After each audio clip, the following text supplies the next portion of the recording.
Я хочу вам показать, как приготовить универсальное дрожжевое тесто, из которого можно сделать и хачапури, и осетинские пироги, и пиццу, и даже сицилийскую скачу. Что такое скача? Смотрите в следующем видео.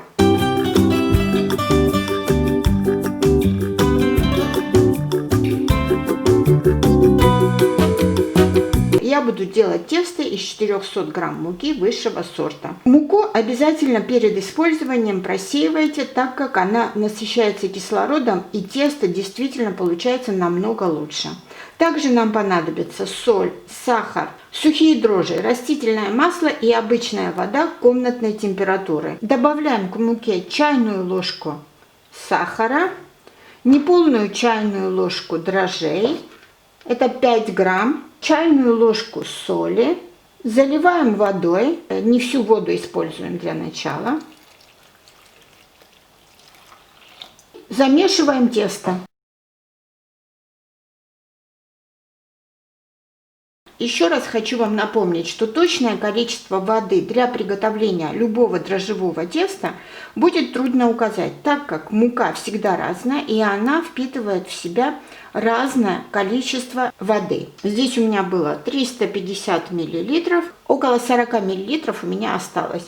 То есть где-то 310 мл ушло вот на эту муку. Как определить, что она готова? Посмотрите, вся мука уже в тесте, нету нигде остатков муки, поэтому, значит, она готова. Под конец добавляем растительное масло, чтобы придать окончательный и хороший вид нашему тесту.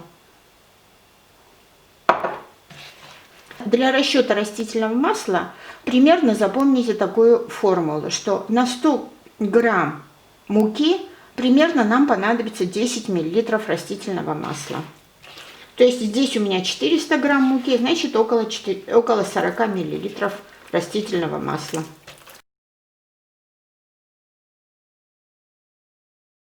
Добавляем оставшееся растительное масло. Здесь у меня было 40 мл.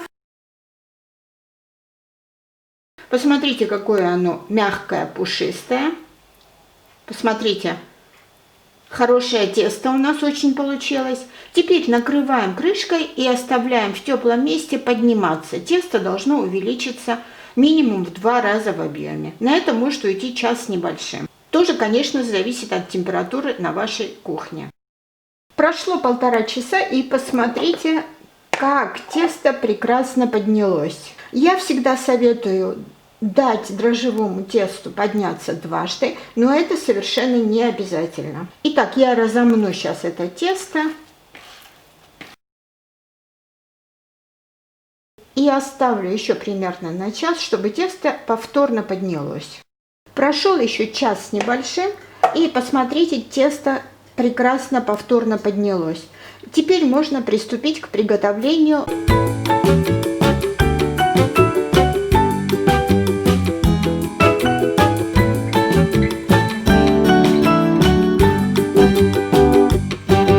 Спасибо вам за просмотры.